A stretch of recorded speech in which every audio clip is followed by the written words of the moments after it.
Marwadi university మంచి భవిష్యత్తు కోసం తెలుగు విద్యార్థులు ఇష్టపడే యూనివర్సిటీ. కాల్ 9059052378 9059052379.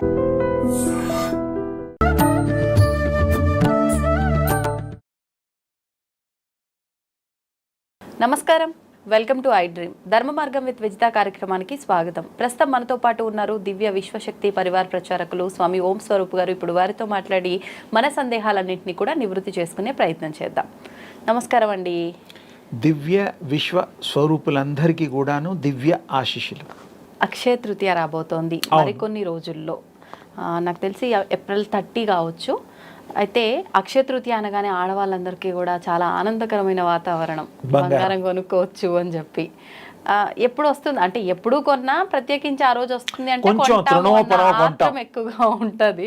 నిజంగా ఆ రోజు బంగారం కొనాలా? ఈ మధ్య కాలంలో చాలా మంది అసలు ఆ రోజు బంగారం కొనాల్సిన అవసరం లేదు అని చెప్తున్నారు. అసలు వాస్తవం ఏంటి? అంటే మామూలుగా ఏంటంటే తల్లులకి బంగారం ఇష్టం, లక్ష్మీప్రదం, అది మనని కాపాడేటువంటి ఒక గొప్ప వరంలాగా కూడా తీసుకోవచ్చు. డబ్బులు ఉన్నప్పుడు కొనుక్కొని మనకి డబ్బులు అవసరమైనప్పుడు ఇబ్బందులు ఉన్నప్పుడు అదే మనని కాపాడి గట్టెక్కిస్తుంది. గోల్డ్ అదొక రకం, అలా కూడా అనుకోవచ్చు. కానీ ఎక్కువగా ఏంటంటే తల్లులు ఏదో కొంచెం అన్నా, ఒక కాసు అన్నా, ఏదో ఒక గ్రామ్ అన్నా కొనుక్కుంటారు.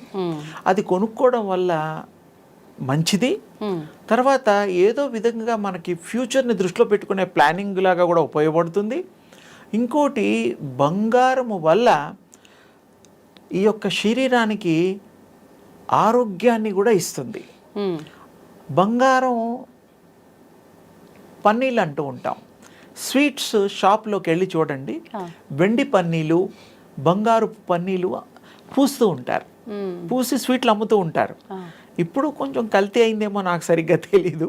ఒకప్పుడు గోల్డ్ పన్నీళ్ళు చేసేవారు, చేసేసేసి చక్కగా స్వీట్ల మీద పెట్టి తినేవారు. ఇంకా కొంచెం అడ్వాన్స్గా వెనక్కి వెళితే పన్నీళ్ళు చేసేసి దాంట్లో ఇంకా ఔషధ గుణాలు కూడా కలిపిన పన్నీళ్ళతో సహా అన్నంలో కూడా కలుపుకొని తినేవారు. ఇది తెలుసా? తెలీదు. గోల్డ్ తినడం అంటే ఇన్ని రకాలుగా దాన్ని రూపాంతరం చెంది పన్నీలుగా మార్చి, ఇప్పుడు ఆయుర్వేదంలో గొప్పగా మనం మెచ్చుకోదగింది బంగారపు స్వర్ణ భస్మము అని అంటాం. పౌడర్, బంగారం పౌడర్ పేరే. మరి ఎందుకు పెట్టారంటారు ఆయుర్వేదంలో? బంగారం తిన్నట్టుగా అంతే. అదే 100-200కి ఉండదు, ఎక్కువ కాస్ట్లీ. అసలు ఎందుకు తినాలి బంగారాన్ని? మన బాడీలో అన్ని ధాతువులకి, అన్ని లవణాలకి, అన్ని విధాలైనటువంటి మనం ముత్యాలు ఉన్నాయి, టాబ్లెట్స్ ఉన్నాయి ముత్యాలకి, పౌడర్ది. ఆయుర్వేదంలో ఇవన్నీ వాడతాం. ఓకే. అలాగే ఈ నవగ్రహాలకు సంబంధించిన ప్రతి గ్రహానికి ఒక రెప్లికా, ఒక నిర్దేశింపబడ్డ వస్తువుల్ని మనం ధరిస్తాము. ఉంగరం రాళ్ళు, రంగు రాళ్ళు చూస్తూ ఉంటారు. మరి పెరల్, అది వాటికి కూడా పౌడర్స్ దొరుకుతాయి. అన్ని పౌడర్స్ దొరుకుతాయమ్మా. అవన్నీ కూడా మన ఔషధంలో వాడుతూ ఉంటాం. స్వర్ణం ఇందాక చెప్పా, స్వర్ణ భస్మం అని. అలాగే అన్నిటికి కూడా పేర్లు ఉన్నాయి.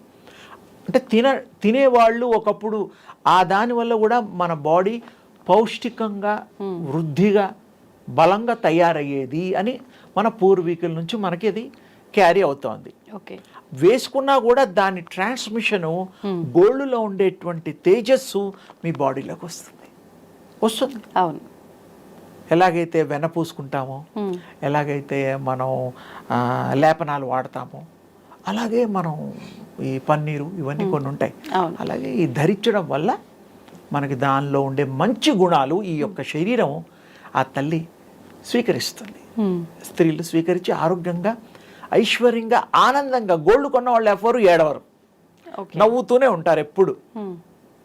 ఎప్పుడు ఆనందంగా ఉంటారు. ఇది చేయించుకొని చూపిస్తారు, ఇలా తీసి గాజులు చూపిస్తారు, గొలుసులు చూపిస్తారు, చెవులకు దిద్దులు చూపిస్తారు.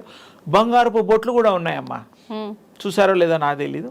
దేవుళ్ళకే కాదు, మనుషులు కూడా కాస్త డబ్బులు కలిగిన వాళ్ళు బంగారపు బిందియా పెట్టి నార్త్ ఇండియాలో ఎక్కువ చూశాను నేను. తర్వాత దాని మీద వజ్రపు ఇవి స్టోన్స్ పెడతారు. మరి ఎంత వజ్రం ఎంత కాస్ట్లీ, 2 లక్షలు, 1,00,000 ఆ క్యారెట్ ప్రకారంగా. అంటే ఇదంతా మరి ధనంతో కూడుకున్నదే కాబట్టి ధనం ఉన్న వాళ్ళే కొనగలుగుతారు కాబట్టి, లేని వాళ్ళు ఏదో ఇష్టంతో అప్పు చేసినా కొనుక్కొని మెల్లిమెల్లిగా తీర్చుకుంటారు. శరీరానికి గోల్డ్ ధరించడం మంచిది. ఒకప్పటి గోల్డ్, ఇప్పుడు లేటెస్ట్ గోల్డ్ గురించి నాకు తెలియదు, అందులో ఏం కలుపుతున్నారో కొన్ని వింటూ ఉంటాం కాబట్టి pure gold is good for health. మరి అసలు గోల్డ్ ధరించడం వల్ల ఉపయోగాలు ఏంటో చెప్పారు. ఇంతకీ అక్షయ తృతీయ రోజు గోల్డ్ కొనాలి. అలానన్నా కొంటాం కదా, ఏదో పేరు పెట్టుకొని. మనం ఆహారం తినేటప్పుడు 3 గంటలకు ఒకసారి 5 గంటలకు ఒకసారి కంపల్సరీ తినాలి, లేదా పడిపోతాం. కానీ చాలా మంది చెప్తున్నారు ఈ మధ్యకాలంలో, మన పురాణాల నుంచి కూడా ఎక్కడా కూడా లేదు ఆ రోజున బంగారం కొనాలి అని చెప్పి. ఏదైనా మనం దానం చెయ్యాలి. దానాలు ధర్మాలు కూడా ఎవరు చేయాలి? డబ్బున్న వాళ్ళే కదా. లేని వాడి దగ్గర ఏముంటుంది పాపం? వాడు అప్పు తీసుకొచ్చి మరీ దానం చేయడం కరెక్టా? కాదు. వాడు కలిగినది దానం చేయండి, కలగంది నువ్వు కలగడానికి వీలైన శ్రమపడు. అంతేగాని అప్పు చేసి దానం చేయమని ఏ శాస్త్రంలో లేదు. అంతే. తప్పు కూడాను. బరువు పెంచుకోవడమే కదా. ₹1,00,000 అప్పు ఉన్నవాడికి 10 లక్షల దాకా పెరుగుతుంది. దానాలేమో కానీ ధర్మాలేమో. ఒకవేళ ఆ రోజున మనం దానం చెయ్యాలి అనుకుంటే, స్తోమత ఉంది అనుకుంటే, ఎటువంటి వస్తువులు దానం చేయొచ్చు? నిజానికి ఆ రోజు కొనుక్కోవడానికి పెట్టుకున్నటువంటి కార్యక్రమం. ఆ రోజు దానం అంటే దానం కాదు కానీ కూతుళ్ళకో, మనవాళ్ళకో, మనవరాళ్లకో, కోడళ్లకో బంగారం కొనిచ్చి సంతోషం, వాళ్ళ ఆనందాన్ని పంచుకోండి.